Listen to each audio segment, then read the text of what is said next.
We are still digesting the $28 billion Heinz deal, if you see what I did there. And Agnes has had a look at it. There's some questions. We were kind of crunching the numbers, trying to figure out the long-term value here, because there's a lot of debt involved in this deal. Warren Buffett and 3G Capital, and you've kind of looked at how are they going to make any money on this? I mean, I think one of the things too is to look at this as maybe not a typical private equity deal where you have this 5-year horizon, and what you want to do is kind of turn things around and then either take it public or sell it.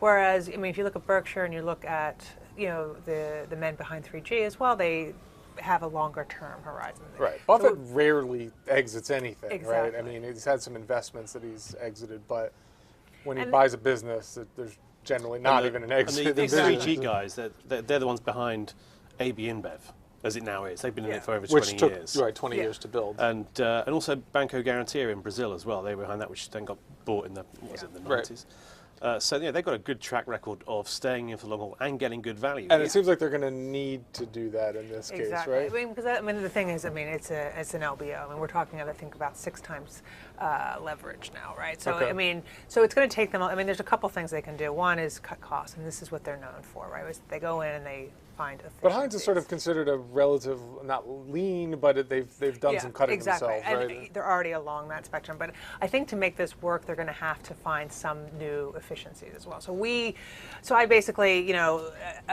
assumed like 7% cuts over a 10-year period. Okay, so a certain amount of cost cutting, but there's also some growth, presumably. Yeah, if you see, I mean, again, we look back and we thought, okay, well, they've grown over the last past decade. They've grown about 4.5% on average per year.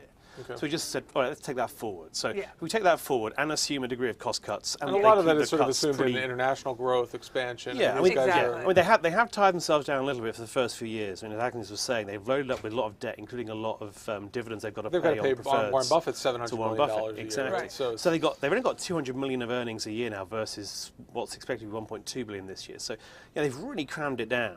So there's not much they can do initially. So we think they cut the costs, then they keep them low as they go forward over the next few years. And maybe if they get sort of an operating efficiency of, say, 22%, so their operating income is 22% of revenue, and they grow revenue by 4.5% or so, then they're getting to maybe the point where they're going to double their money. Now, don't forget, of course. And that's over 10 years. That's over 10 years. And we thought, well, let's be really, really generous and say that you could actually grow your revenue 5% and increase operating efficiency to 26%, which, I mean, where are the pretty optimistic. We've already had some comments saying that's quadrupling their money. Unless, like, they get, condiments all of a sudden become very big in these new markets. Right. But the exercise is basically to play with the numbers and to see, how they can do it and what the bottom line is this isn't a deal for everybody. This is particular investors like these guys. Exactly, and I think that's the takeaway too, because I think there's a lot of people are looking at these deals of like, hey, it's back, LBOs are back, and it's again, I think this type of deal is very specific to who's actually doing it. There's just no way a regular buyout shop go in and do this. I think many of them would like to get a dividend recap, so they'll pay themselves some money using debt, and with 200 million of free cash flow or so, there's no way you can do that for a few years. We will leave it there, and we'll be back with more Breaking Views tomorrow.